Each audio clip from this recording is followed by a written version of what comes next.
Income tax appeal tribunal ने एक फैसला दे दिया जिससे बोफोर्स केस की जानकारी बाहर आई। ये क्या मामला था? और हम में से कई, विशेष रूप से जो नौजवान हैं, वो तो बहुत छोटे होंगे जब यह आरंभ हुआ। क्या कारण है कि 24 साल पहले दिया हुआ एक ठेका कॉन्ट्रैक्ट आज भी कांग्रेस पार्टी और उसके नेताओं का पीछा नहीं छोड़ रहा? और कारण बड़ा स्पष्ट है कि देश के अंदर एकमात्र भ्रष्टाचार का यह मुकाबला है जो प्रधानमंत्री के घर के दरवाजे तक जाता है।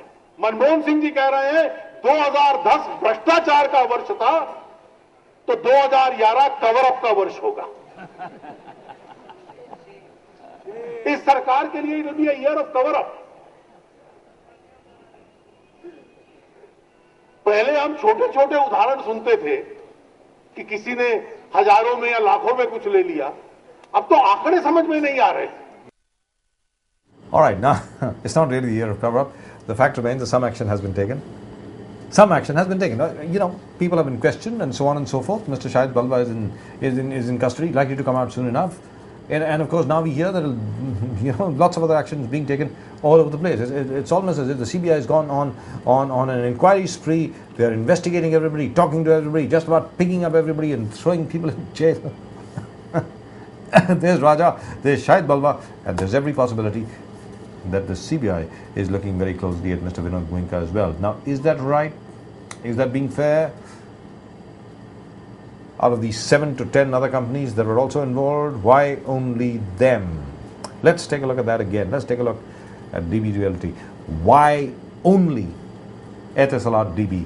Why not everybody else? Let's take a look. 2G spectrum घोटाले में जैसे जैसे जांच आगे बढ़ रही है, वैसे वैसे कई नामी गिरामी लोगों पर शिकंजा भी कसता जा रहा है। इसी कड़ी में सीबीआई ने डीबी रियल्टी के मैनेजिंग डायरेक्टर शाहिद बलवा को मुंबई से गिरफ्तार कर लिया है।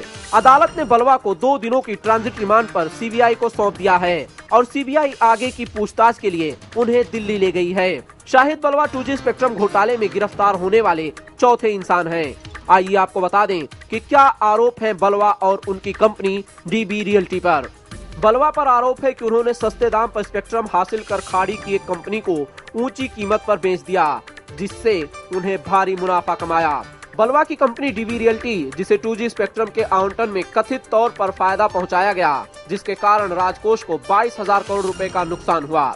उधर दूसरी ओर शाहिद बलवा की गिरफ्तारी के बाद डीबी रियल्टी ने एक बयान जारी कर अपने एमडी को गलत तरीके से फंसाने का आरोप लगाया है। कंपनी के बयान में कहा गया है, हम फिर दोहरा रहे हैं, ना तो बलवा और ना ही डीबी समूह से जुड़े किसी और व्यक्ति ने कुछ गलत किया है। इस घटनाक्रम से कंपनी के कामकाज पर कोई असर नहीं पड़ेगा और वो अपने प्रबंध निदेशक विनोद गोयनका के नेतृत्व में काम करती रहेगी और शेयरधारकों के हित की रक्षा करती रहेगी। गौरतलब है कि डीबी रियल्टी के खिलाफ सीबीआई को ये राजा से पूछताछ के दौरान कई अहम सबूत मिले थे। वहीं दूसरी ओर डीबी रियल्टी के पैसे गलत तरीके से कई कंपनियों को ट्रांसफर करने के भी सबूत मिल चुके हैं। ऐसे में सूत्रों का मानना है कि आने वाले दिनों में रियल्टी की तकलीफें और ज्यादा बढ़ सकती हैं। News desk, lemon news.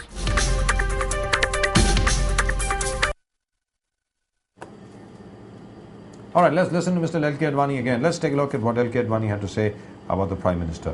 Let's take a look at Shri L.K. Advani again.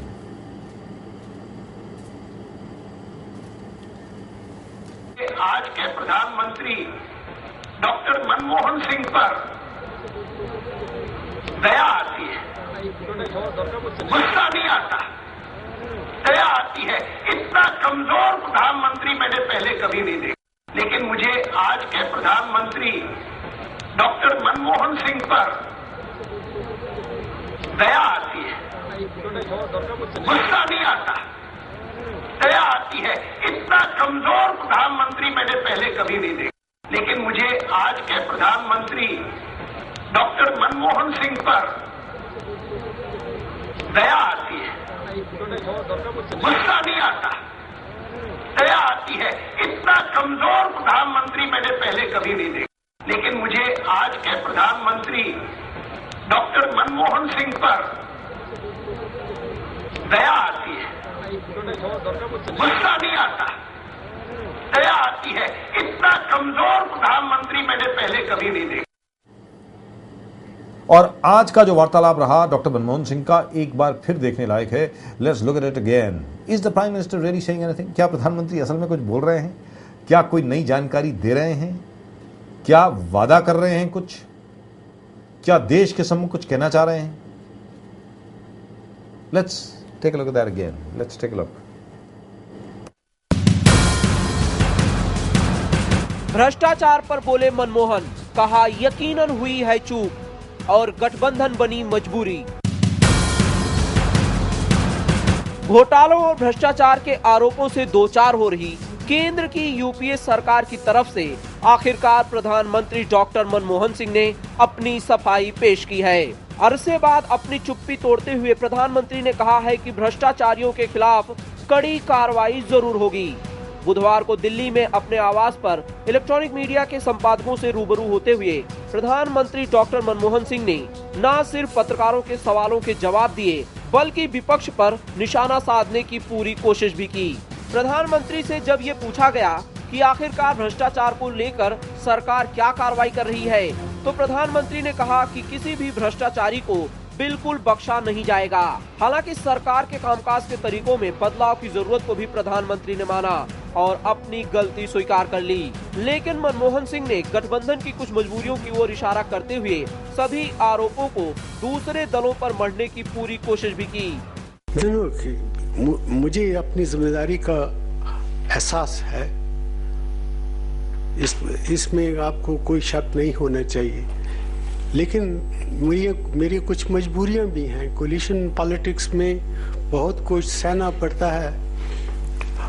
या तो फिर ये हो कि हर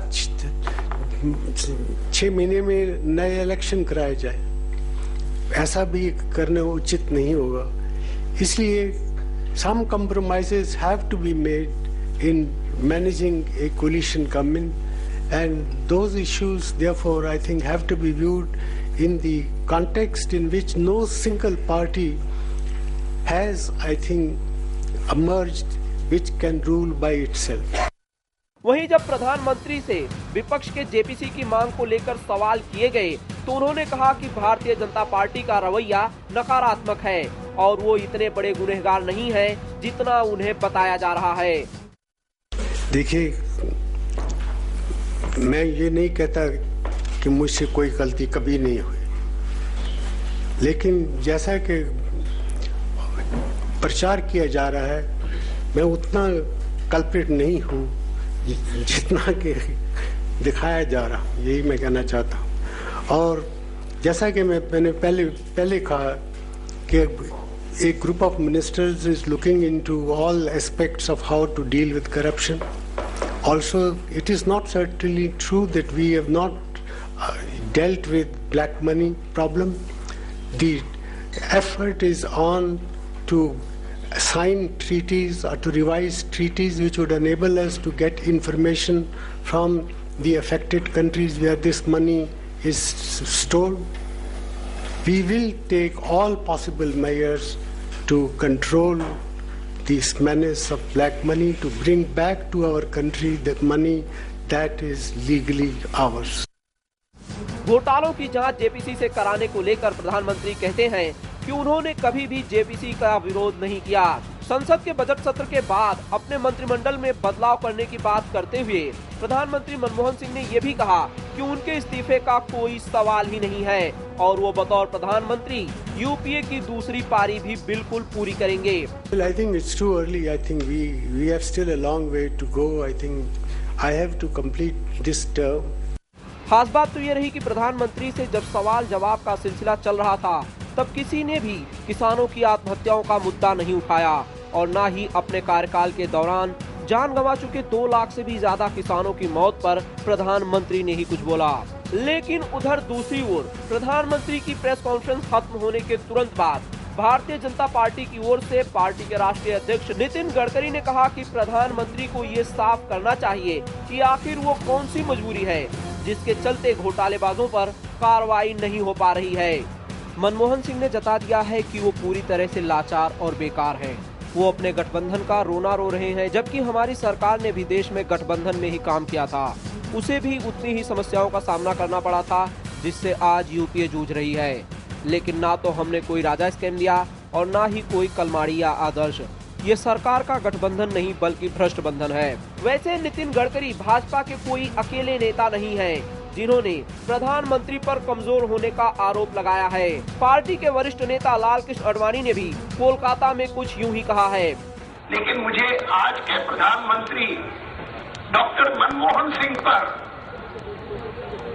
दया आती है, गुस्सा नहीं आता, दया आती है। इतना कमजोर प्रधानमंत्री मैंने पहले कभी नहीं देखा। फिलहाल प्रधानमंत्री ने बजट सत्र के पहले खुद मीडिया के सामने आकर सफाई देने की कोशिश इसलिए भी की है ताकि विपक्ष के हंगामे से कुछ हद तक बचा जा सके। लेकिन भाजपा की पलटवार के बाद प्रधानमंत्री की उम्मीदों पर फिलहाल पानी फिरता नजर आ रहा है। News desk, lemon news. All right, now let's take a look, one more look at the headlines, and when we come back, we'll talk about farmer suicides again. किसानों की आत्महत्याओं के बारे में हम लोग बात करेंगे, लेकिन उसके पहले देख लें the headlines once more.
All right, welcome back. You're watching the RKB Show. My name is Rajiv K. Bajaj, and we were discussing the Prime Minister's interaction with senior television journalists.